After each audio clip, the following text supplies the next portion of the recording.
Good afternoon. Today is Monday, August 3rd, 2020, is 5 p.m.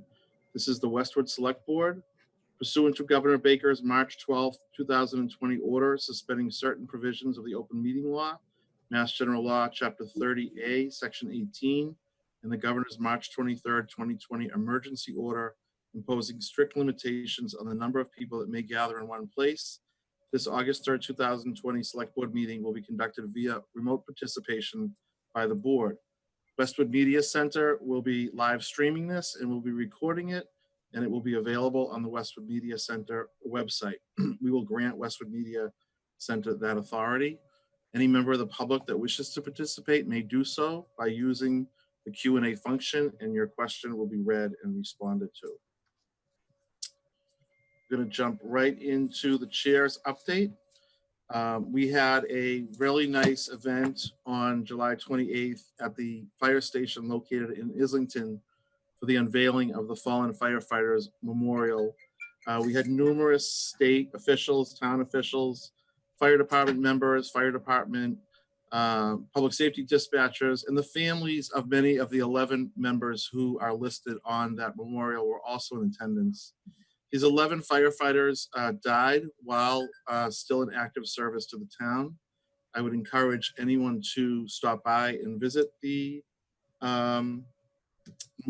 It was a great day. It was a great event, and it's really a tribute. The firefighters were able to secure a grant to build this memorial, and they just did a great job with the memorial and with the event itself. Next, the state primary will be held on September 1st, 2020. As an oddity this year, that is prior to Labor Day, so we will be voting prior to Labor Day.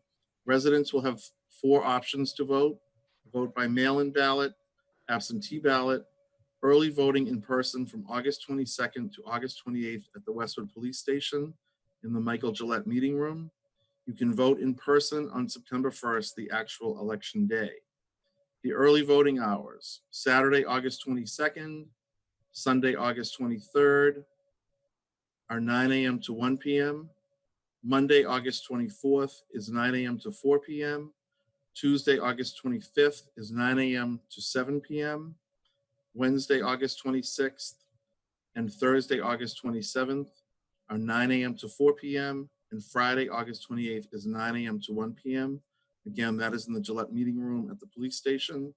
Would encourage everybody to vote one way or another. You can visit the town clerk's webpage at townhall.westwood.ma.us or call our town clerk, Dottie Powers, with any questions. We have lawn watering restrictions. I was walking today and the lawns are starting to show it, but it's important that we all adhere to it. The Dedham Westwood Water District has issued mandatory watering restrictions. These started on July 29th. Westwood residents may water their lawn on Tuesdays and Fridays only between 6 a.m. to 9 a.m. and 6 p.m. to 9 p.m. Handheld hoses may be used for flower and vegetable gardens without hour or day restrictions. Route 109 road construction update. High Street 109 road paving is set to start this week. Paving crews will begin in the area between Burgess Avenue to the town line near Bubbling Brook. Police details will be on site with detours, and residents can expect delays while traveling through the construction area. Brendan Ryan conducted a code red call earlier this week. Please visit the town website at townhall.westwood.ma.us for further updates, and please adhere to the directions of the police officers who were out directing traffic today and will be for the next coming days. Anything else on chair's update, anybody? Missing anything? Good? Okay. So our first action item this evening is the memorandum of agreement between the town and the DPW union, the United Food and Commercial Workers Union, Local 1445. Joan Murray, our Director of Human Resources, is here. Joan, do you want to give us some background? So this is a one-year memorandum of agreement that the board authorized a while back. It includes a 2% cost of living increase to the current compensation schedule and no other changes, no changes whatsoever. So it was 1-year agreement. The DPW Other groups have signed as well. The DPW has signed, and now you get to sign. And Joan, the 2% is in alignment with the other unions? Absolutely, yes. Okay. Michael, Nancy, any questions? My only question prior to making a motion is this, we're authorizing Tish to affix our signature, or do we need to sign this in person? That's a great question. I believe that you can authorize Tish to affix your electronic signature unless I see that Pat Ahern is on the call. If I should He's not participating in this That has to agenda. recuse Oh, himself that's from right. it. Oh, of course. So, Chris, I'll defer to you on whether it should be a wet signature or an electronic signature for the purposes of the 1-year MOA. Yes. If the board can vote for the electronic signature, if that changes, I will let the board know. So I'll do an either or. Good question. Or something. I have no, this is consistent with our prior discussions. It's appropriate. It's what we agreed to seek to get the 1-year extension, and we know we'll be doing many contract negotiations in the coming months. So this is what we'll proceed with. Ready for motion, John? You have a motion? Okay, so I move that the select board approve signing the memorandum of agreement for a 1-year contract extension with the DPW Union, United Food and Commercial Workers Union, Local 1445, and that this approval allow for electronic signatures or in-person wet signatures. Either will be allowed. I will Or second. part of this approval, excuse me. I'll second, but I do want to just let the. Michael, you're all staticky. We took such a, I'll do this. Just want to let the public know that we agreed upon this long before COVID. You know, we at town meeting, we took a heavy hit, so to say, about raises, but this was already a done deal. So I just want to make that clear. So I will second the motion. Okay, Mrs. Hyde, Aye. Mr. Walsh, Aye. and I vote aye as well. Thank you. Thank you.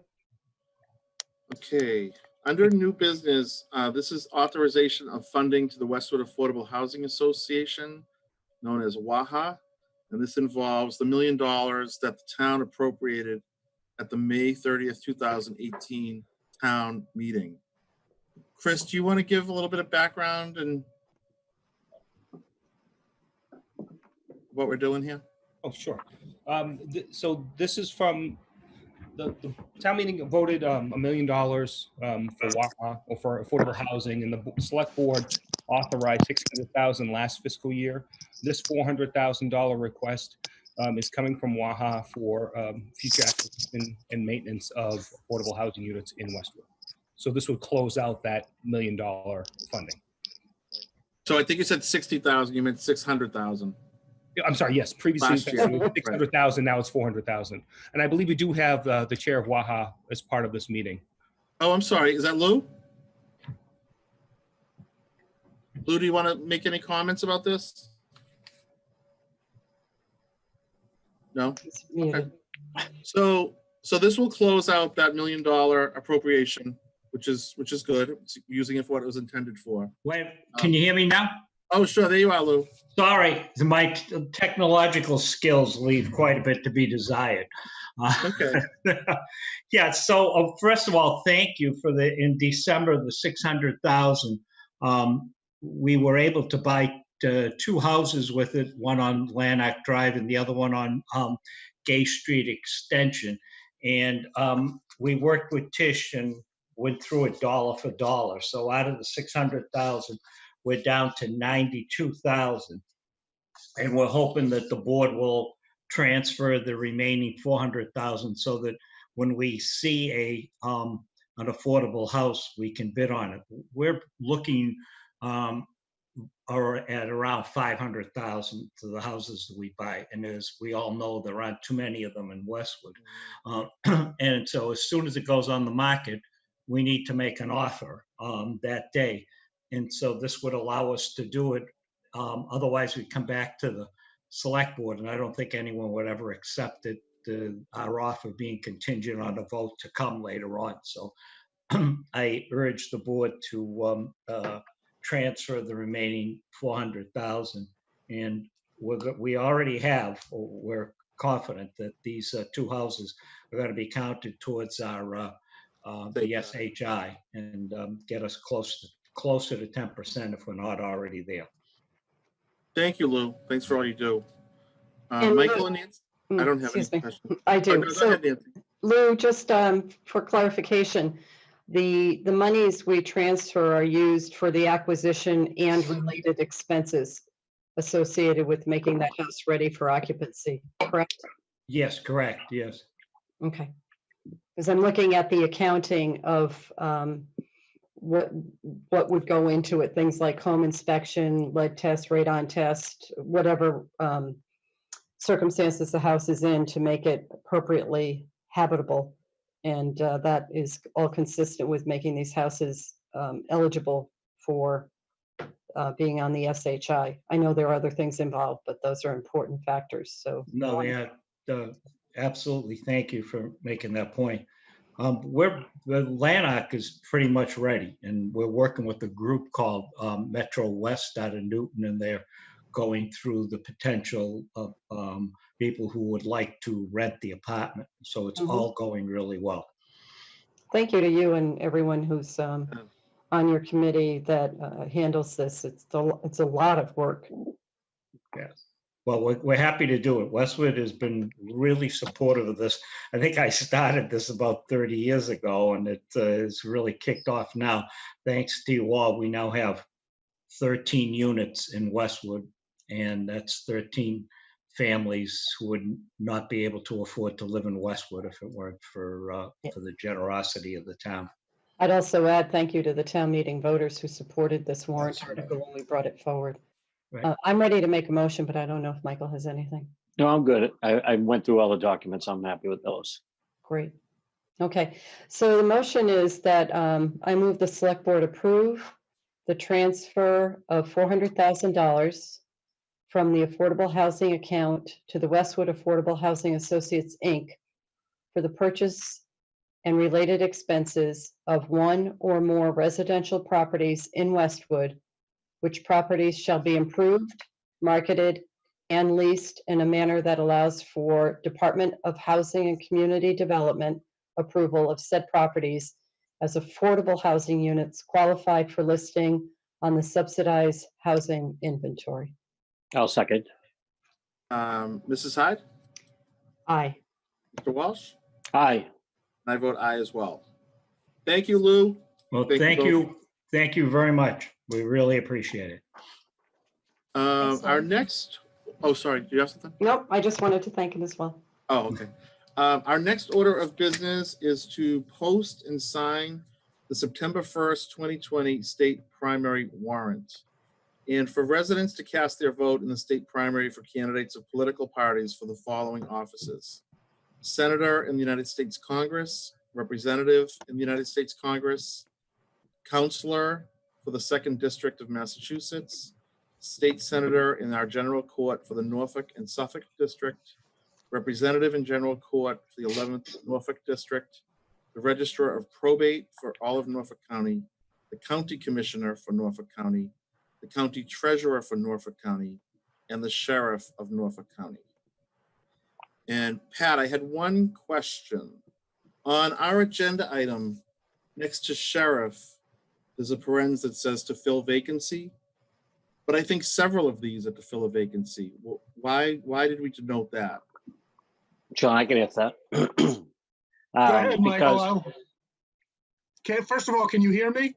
yes, Yes. we can. Okay, good. I can't see you, but I can hear you. That's all that's important. Okay, go ahead, Michael. So Michael Bellotti stepped down midterm, and so the governor appointed Westwood's own Jerry McDermott to fill the slot. But the statute requires that there be an election on the first state election. So that's to fill the vacancy left by Michael Bellotti, and the seat will be up again in 2 years. Every other seat is just in its natural election year. Okay, so even though people aren't running for reelection, that one is different because the incumbent resigned midterm. That's Correct. correct. Okay, okay. Thank you for that. Okay, I don't have any other questions. Nancy? No, I'm all set. So I move the select board sign and post the September 1st, 2020 state primary warrant, and for the warrant to be posted by the constables throughout town and online on the town website.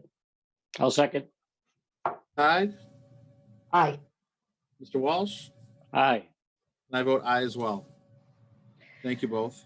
John, this is going to require a wet signature for the warrant. Oh, it is? Yes. So Yep. I have a question. Mr. Hearn, maybe you can address this. Do I have to recuse myself as because I'm on the ballot? Probably a good idea. Okay. Should you have already done that? You voted. Are you retracting your vote? Yes, I will retract my vote. Yeah, and so why don't, abstain. I'll make a motion for reconsideration. Okay, now that I've gone off that page, I make the same motion that I made previously. And I'll second it. Sorry. Mrs. Hyde? I still say aye. And I vote aye as well, and Mr. Walsh has recused himself. Abstain, yes. Abstained, okay? Are we good, Pat? Yes. Okay. All right, and we're now gonna move on to the Amazon warehouse on the Westwood Norwood line. I'm gonna turn it over to Nora, to give some background. My recollection of this, Nora, is we found out about it after the ship had sailed. So maybe you and Abby can help us understand what happened and where we can go. So we did hear about this after the hearing. This is an application that was sent to the Norwood Planning Board for site plan approval.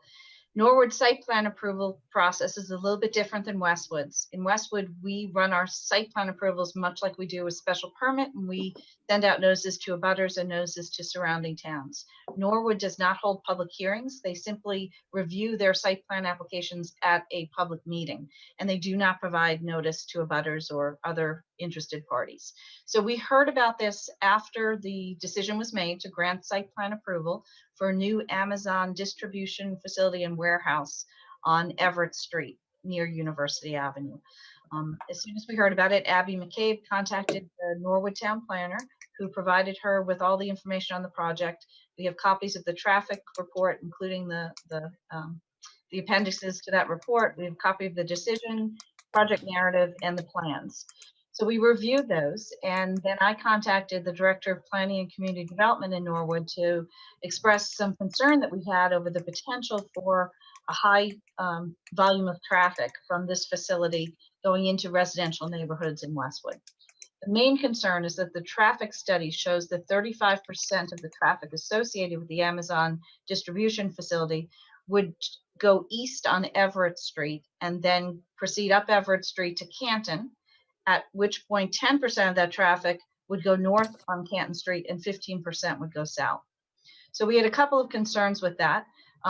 The primary concern is just the number of vehicles. 35% of the overall traffic seems to suggest that it's the truck traffic as well as just the employee vehicle traffic that would come along this route. That's problematic because Canton Street is covered by a truck exclusion. Commercial vehicles exceeding 2.5 tons are not permitted to travel on Canton Street unless they are traveling there for local service. So the decision that the Norwood Planning Board wrote specifically prohibited trucks, tractor trailer trucks, from turning left out of the facility and proceeding east on Everett Street into Westwood, but it did not preclude vans, the delivery vans that we typically see, those Sprinter vans. I have spoken to Joe Vinci, Sergeant Joe Vinci, and I've also done a little bit of research online, and most of those Sprinter vans seem to exceed, an unloaded Sprinter van seems to exceed the 2.5 ton limit. So they could not travel on Canton Street either. So there would be no reason for them to go up Everett Street. So I think all we're talking about here that's lawfully allowed on those streets would be vehicles driven by employees on their way to and from work at the Amazon facility. We don't have a handle on what that volume is. I think that's probably far less than 35%, but we raised that issue in a call. This morning, Town Administrator Chris Coleman, Town Council Pat Ahern, Town Planner Abby McCabe Sergeant Joe Vinci and I were on the phone with folks from National Development, including Jack O'Neill and Sherry Clancy, to discuss our concerns about the traffic study. And Sherry noted that she thought that perhaps the traffic study did include vans going into Westwood, which should not be the case. So she agreed to have the engineering firm that performed the study produce an addendum to the study. Abby has since provided all the traffic counts that we have and traffic reports from the Canton Street Traffic Calming Project, including counts that were taken in late 2016. So their engineering firm will take a look at those. They'll also do a new baseline count, because their traffic study, in addition to possibly was calculating where cars and trucks were going, they also did not consider the intersections of Everett and Forbes Street and Canton. So we believe that any cars that would be going east, if they intend to eventually go north, would not go all the way down Everett Street and make a left turn on Canton Street. They would more likely take Everett to Forbes, go up Forbes, and take a left on Canton Street. So we asked that they consider that movement as well. And National Development said that they would go back to their engineering firm and ask that they consider that movement, do the necessary analysis over again, and also make sure that they are considering the Sprinter vans as vehicles that are excluded from traveling into Westwood, unless they are there for a local call. So if we have an Amazon delivery to anywhere in the Canton Street neighborhood, those trucks would be expected to go up Everett Street into Westwood. But if they are making all of their deliveries outside of that neighborhood, they would instead be expected to go down Everett Street, west on Everett Street, to University Avenue, and then either go towards Route 1 in Norwood or towards the highway from there. So we expect to have the revised traffic report probably late next week, and we'll take a look at it then. And then once we have that traffic report in hand, we should have a better idea of how many vehicles we're talking about traveling in Westwood, and whether there are additional measures that Westwood needs to take to limit the negative effects of that traffic. But I think we want to make sure that what we're talking about is passenger vehicle traffic, not commercial traffic. And do you know when this is set to go into operation? Yes, the first phase of operation will start on November 1st. That'll be a limited use of the building while there's still construction work going on. And then they expect to take full control over the building and be in full operation by January 1st. So it's a fairly short-term setup until they're operating. And so, Nora, so a special permit by statute, the abutting towns have to be given notice. Correct, but this is not a special permit. This is a And site. is it not a special permit because they're not making any changes to the structure? I don't believe that's the case. I believe there's a special permit that exists that allows this type of use in this facility. They're reusing a former warehouse distribution facility. It was the MS Walker facility a few years ago when MS Walker moved into the Martinetti facility on the other side. And how long ago was that special permit issued, do you know? I believe that was issued in the early 90s, so quite some time ago. And if you read the decision, the site plan review decision in Norwood, it says that the pre-existing special permit allows for this to go forward as a site plan review, not required. Well, that's what Norwood is saying, but do we agree with that? I'm not in a position to comment on Norwood's regulations and how they. I mean, it seems to me if by statute we have to be given notice of a special permit issuance, and they haven't issued one in 30 years, and this is a new use, it just seems like I just think we need to investigate. Pat, any thoughts on that? Well, their position would be it's not a new use. It's a similar use to the original special permit. And therefore, they can take the shortcut that they did and only go to site plan review. That would be something difficult to litigate, I believe, but not impossible. Not impossible. I think what I'm frustrated by too is this would be the second time in less than 2 years that National Development they did the Cumberland Farms redevelopment, didn't give us any notice. We had to go to court. They've then taken a piece of property that abuts our town, gave us no notice. And so I would like to explore our rights under a 30-year-old special permit. Okay, The intent of the legislation was that one town cannot obstruct another town, cannot harm another town with large-scale development. Is that something Dan Bailey could review for us? probably not, but I would suggest you that Dan is probably not able to work on this for us from my discussions with him. Okay. Is there another land use attorney we could use? I could look around and find one, yes. Okay. So we have a meeting on the 24th. You think you could give us an update? Yes, happy to do that. We may be time barred because even if it were a special permit, it appears to have been issued on the 29th of June. To appeal it, you have to do that within 20 days. I don't know when it was sent to the town clerk. I don't know when notice of the decision was sent to the town clerk. If it was sent June 30th, we may be time barred. If it was sometime after that, we may be up against that 20-day notice. Okay, so that's one issue. But Nora, what does national development say about this behavior of not giving us notice of these developments that impact us adversely? So I think the other one you discussed, the Top Golf one, I believe was New England Development. Yes, it was. National may have had some role in that. I'm not sure if they did or not. But that was a case of the town of Canton failing to give the notice that's required for a special permit. I don't think it was so much the case of the developer. Whether or not national development was involved in that case, this is a case where it's gone before the town of Norwood Planning Board as a site plan review. They were told by the town they needed site plan review, and the town of Norwood followed their own bylaw for site plan review. Site plan review is something that towns handle in whatever fashion they choose to. It's not strictly covered the way special permit issuance is covered in state law. So towns have different ways of doing it. We happen to follow the same procedure for special permits and for site plan review. Norwood does not. So I wouldn't say that national development has done anything that you wouldn't expect them to do. They filed their application with the town of Norwood. Norwood acted on the application in accordance with their bylaw. I still think it's worth looking into. Fair enough. Okay, Nancy, Michael?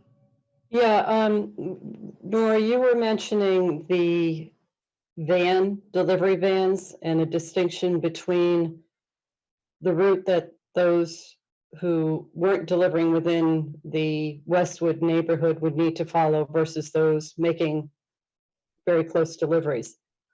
And you said Sergeant Vinci was on the call. I'm really curious to know how Sergeant Vinci thinks that could be enforced.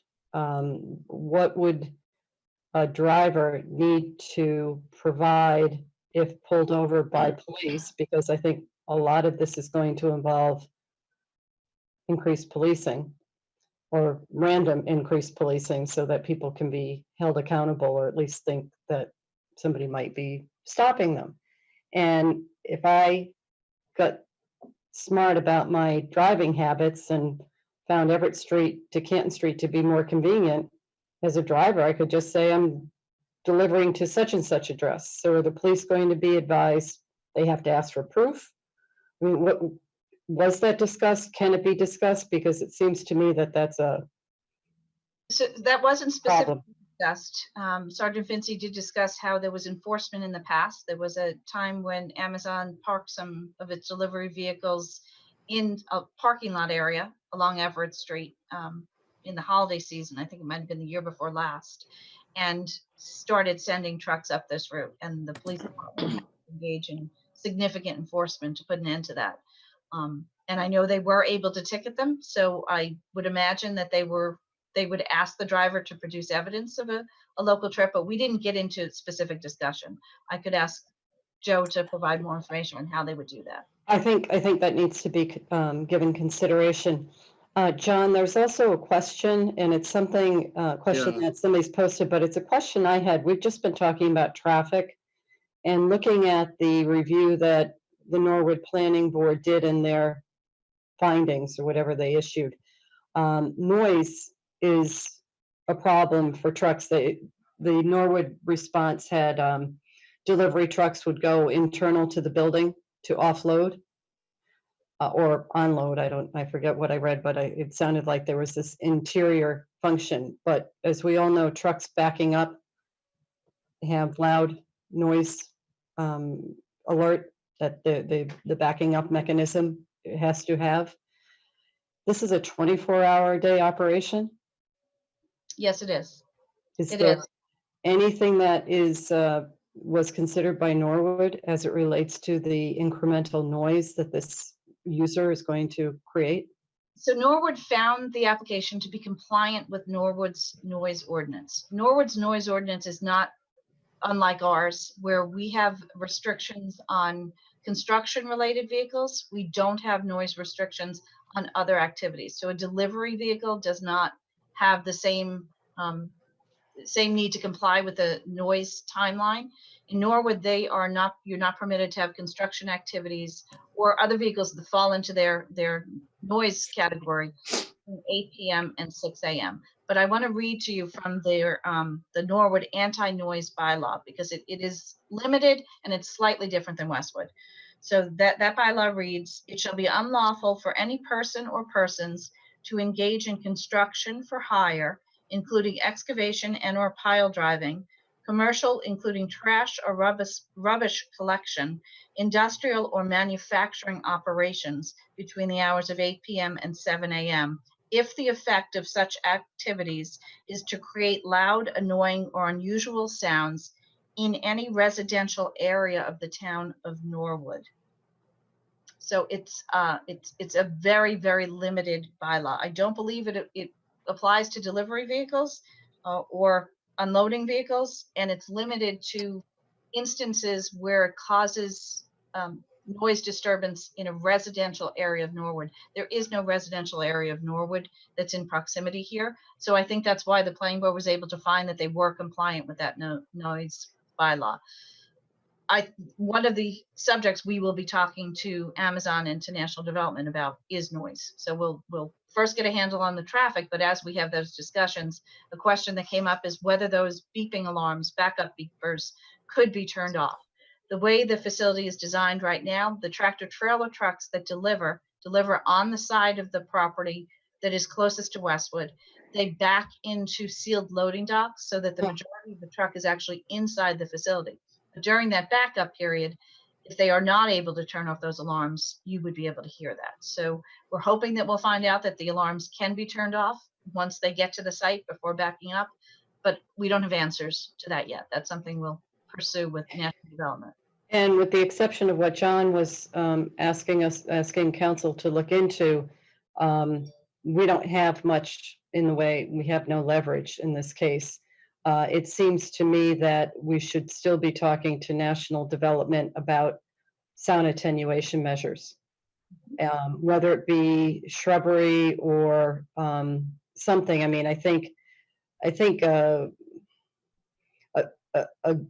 reputable operation in a reputable town would understand that if they have a noise ordinance that is concerned about residents, even though it's limited to Norwood, it should be viewed as being sensitive to residents that do abut it, which happen to be in Westwood. And I think we should be very clear that that consideration needs to be given to the Westwood residents, and the measures need to be taken to be responsible and professional as a result.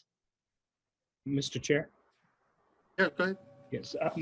So I just want to thank Nora and Abby for getting on this after the ship sailed. As soon as they found out about it, they were able to obtain the information, and they found concerns and gaps that Nora shared earlier with the board. They also have been working very well with their counterparts over in Norwood. National Development thus far seems to be very cooperative, based off of the conversation that we had this morning. But I also just want to share with the board that we had an opportunity to meet with some of the residents, a virtual meeting with some of the residents. Ms. Beth Murphy put together a meeting with some of her neighbors. They raised some very valid concerns that we will be taking back to National Development as well as Amazon and possibly even the town of Norwood. So I just wanted to thank the residents for their cooperation, their participation, and we will continue to work with them on this matter. Yeah, no, and I appreciate that, Chris. I think, you know, it's it's a major interference in people's enjoyment of their property.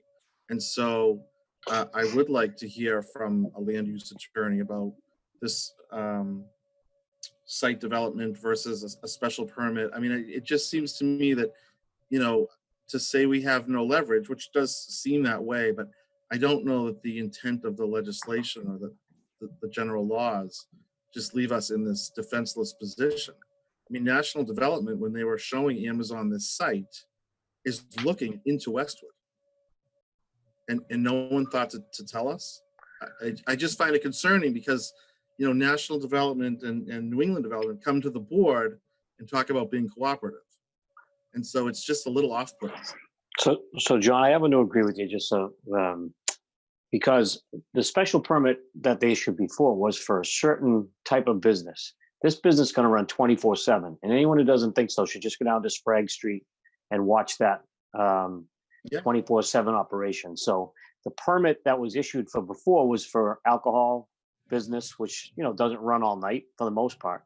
This is a completely different, you know, hours and number It's of trucks involved, et cetera. So higher I think, intensity. Yeah, and I think the we have frequency. I think we have a good argument. So, Well, I think the other thing too, Michael, is, I mean, I guess you get a special permit, you utilize it, and then you stop using it, but you get to hold it in your pocket till something better comes along and say it applies. It just, it doesn't make a lot of sense to me. No. Mr. Chair, I wasn't questioning the concern that the board has and the process that we're going through. I was just identifying the fact that we have been working with National Development. We did speak with some of the neighbors. They did reach out to us, and we thank them for that. Yeah, I think 12 of them are on the meeting with us, Chris. Okay, well, thank you. Yeah, and I For think those there who are was listening. But also just one of the Sorry. concerns about the backing up of the vehicles, that may be a DOT requirement that beeping. Yes. That's something we will look into. So there was 3 questions, all related to noise. So I think we've reviewed those. We're gonna have at least an update at our August 24th meeting, and I think there'll be more updating beyond that. Yeah, and John, can I just say that at least Nora and I today talked about a sound barrier between the neighborhood, but we haven't gotten that far yet. But at least it was on the table. It does. You look at the plans; it has a 100-foot buffer, but you know, trees don't really keep the sound back. You can ask anyone along 93 or 128. Especially in the winter. Correct. Right. So there's one other thing we should probably put on the table right now while we're discussing it. Yeah. And that's lighting. Yeah. It'd be interesting to know what they address it somewhat in their decision, but be interested to know what the lighting situation will be and how disruptive that might be in comparison with what's there now. So, Nora, do you know? Are we going to get a chance to sit down with Amazon or just with the development company? So I think I think we're starting with the development team. We're asking for the traffic study amendment, and then we are getting back together with them to review it and to identify what the concerns are. And then we will ask for someone who is actually going to be running the facility at this location. So we want an Amazon representative who'll be responsible and on site. And okay, that's. I've got to believe that lighting options and the ability to limit the runoff of light has changed dramatically since the special permit was issued. Right. And if they're not updating that, that's another ask because there's been such improvements in lighting options. Yeah, they can light now where there's not the spillover that there was 30 years ago. Right. yeah, So we went for through this with the those- tennis courts. Yeah, I know. Well, we learned a lot during the tennis courts. So I think for those on the call, there is more to come. There'll be an update on the 24th. I think Pat, Nora, Abby, and Chris, you have our direction. Do you need any sort of vote? I don't think we need a vote at this time. Okay. You have our support in doing whatever you can to mitigate the impact of this and to challenge it legally. Bring back, if there's anything action that we can take, it would be really good to learn about it. This is a very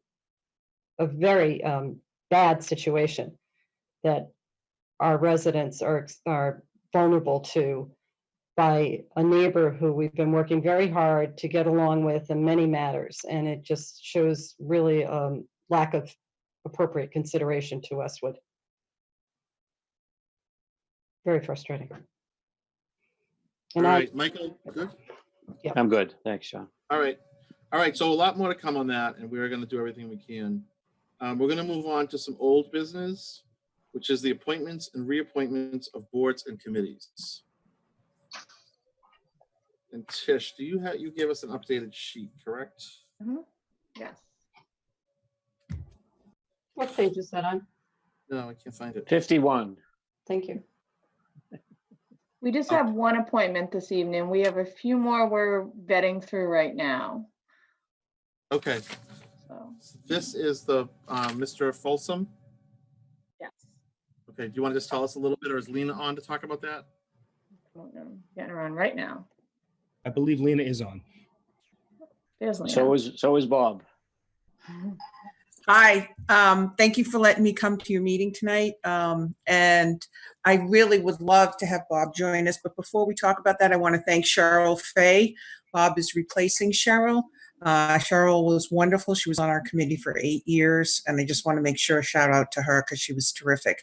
But by bylaw, she can't be reappointed. Bob Folsom was at the end of his term. When I started, I had the distinct pleasure of working with him for 2 years. And then he had to get off because he had already done his terms. He said that he would still be interested to work with me should there be an opening. An opening came up this year. I reached out to him. First, I talked to my board. My board was very interested in having him come back. And then I talked to Bob, and Bob said yes. Just a few things about Bob, for those of you who don't know. Bob has been intricately involved with a lot of the work, both in the town and at the Council on Aging. He's been a Meals on Wheels delivery person, I think, for 25 years. And he always stops in to see how we're doing. He owns a business, a funeral home in town. He grew up in town, and he's just committed to the elders in our community. When I did have the pleasure of working with him for a couple of years, he was just a gem. He was wonderful to work with. Bob, is there anything else you want to add? You're on mute, Bob. All right, you kick it on, but I just, oh, Bob, you there? There he Now I is. think I'm here. Thanks for joining us. Thank you, Lena, for those comments. Bob, I just wanted to add, your resume is really impressive for your service to Westwood, and you are a recipient of Westwood's Roy London Award for all of your work. Right. You were a founding president of the former Westwood Interfaith Council, past president of the Rotary Club, and Lena had mentioned Meals on Wheels. So you've done a lot, and we really appreciate it. And Thank I you. know, I'm sure I speak for my colleagues when I say you'll be a great addition. So thank you for stepping forward. And I'll say this, Bob, I'm a member of the Rotary Club with Bob, and a year ago, we didn't have anyone to step up as president. And Bob was kind enough to step up again and serve. So Bob, thank you. And I'll be voting for you. Thanks, Mike. Nancy, anything? Well, I've thoroughly enjoyed working with Bob over the years in various forms, and was really happy when we were able to give him the first round of Roy London Humanitarian Awards. So, Bob, you're a special person, and you know how to do the right thing in our town. And it's really nice to think of welcoming you back to the Council on Aging Board. Bob, do you know how to serve food, Bob? I do. He does it all. All right, so John, are you looking for a motion? They're looking for a motion. Okay, I move that we appoint Bob Folsom to the Council on Aging Board for a term to expire June 30th, 2023. I'll second. Mrs. Hyde, Aye. Mr. Walsh, Aye. and I vote aye as well. Thank you, Lena. Thank you, Bob. Thank you you. for having us. Thank you. Okay. So just a little bit of background on the next topic. We'll be talking about the future select board meetings. We're obviously going to meet on August 24th. We know we have one agenda item, But there are several other milestone dates to deal with. One will be whether or not we're going to have a special town meeting in the fall or a fall town meeting. If there is a fall town meeting, it will be held on November 9th, 2020. And the last date to cancel a potential fall meeting is September 15th, 2020. So we're really hoping, Chris, I think between now and the 24th, we can sort out whether or not it's likely or unlikely, correct? And then also later in the year, on December 14th, the school administration is requesting a joint meeting with the Select Board, the Finance and Warrant Commission, and the school committee, so that an architect can present to the school building project design and budget and schematics. So those are out there. We have August 24th out there. And then Tish, beyond that, do we have some proposed dates? Do. The next date after that, after August 24th, is September 8th at 5 p.m.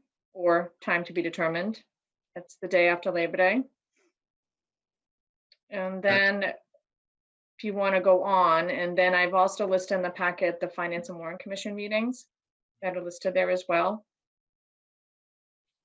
And then we would move on to September 29th, 2020, obviously, excuse me, at 6:30 before the Finance and Warrant Commission meeting. That's again, if there is a fall town meeting. So a lot of these are contingent on fall town meeting. Right. So I think as So- long as we lay out 8/24, 9/8, and 9/29, does that work, Michael and Nancy? Yes. Yes. I think we should add the 13th of October too, John. Okay. Can I just add a point of clarification regarding, you spoke about fall town meeting versus special. And for people who don't know why we're using the two different terms, the fall town meeting is provided for in the town charter that was updated a few years back, 8 years or so ago. So that is referred to as the fall town meeting. And if we decide not to have it, the select board has to vote to opt out by September 15th. So the November 9th date is, I think, the second Monday, and that's what's the referenced fall town meeting date in the charter. We could opt out of the fall town meeting and instead call for a special town meeting, which could be held any other day, or even the same day as the 9th. But if, and that's even more of a technicality that I won't get into, but special town meeting would, if we called that, would be for generally a date other than November 9th. So that's why there are two different references, fall town meeting per the charter or special town meeting, something we could call. Thank you for that. Yeah. Okay. Clear as mud, right? No, I appreciate it because I wouldn't have been able to explain that. With that, I don't think I have much to add. I don't know if you want to make a motion on those dates, or do we just I agree? don't think we need to. Okay, Michael, you good with those dates? I'm good. Yeah, I'm good with those dates, at Okay. least right now. Yeah. And I Okay. just want to go back for 1 second. There was 2 additional questions that came in on Amazon. One was the lot across the street is being cleared. What is the plan for this lot? I don't believe we know that answer. Nora, do we know the answer to that? There's a lot next to the existing Amazon facility on the same side as Everett Street that's part of the Amazon facility. It's a 2-lot development. The lot across the street, I have no information on yet. I will ask when I speak to Norwood. Right, we'll do more of an update on the 24th. And then what income tax will be generated from Amazon? For Westwood, it's nothing. 0. No, so the development is in Norwood. The Norwood. vehicles will be registered with Norwood addresses, so all of the tax dollars, property tax and excise tax, would go to the town of Norwood. Okay, thank you for that. I just didn't want to leave them unanswered. Okay, so we have approval of minutes from June 23rd and July 13th. Any issues, concerns with either of those? Nope, not Nope. from me. Not for Okay, me. want to make a motion? I move that we approve the regular meeting minutes from June 23rd, 2020. I'll second. Mrs. Hyde? Aye. Mr. Walsh? Aye. I vote aye as well. And next, I move that we approve the regular minutes from the Select Board meeting held on July 13th, 2020. Second. Mrs. Hyde, Aye. Mr. Walsh, Aye. I vote aye as well. And with that, this concludes our agenda. Other business that may properly come before the board and public and press. I will leave the Q&A open for a moment and remind everybody that we will be meeting again 3 weeks from tonight on August 24th, again at 5 p.m. via Zoom. And we will have an update as much as we can on the Amazon site. And I expect we'll have several other agenda items. So I haven't seen anything new come into the Q&A, so I will take a motion to adjourn. I move that we adjourn the meeting. I'll second. Hyde, Yes. Walsh, Aye. I vote aye as well. Okay, we are adjourned. Have a good night, everybody.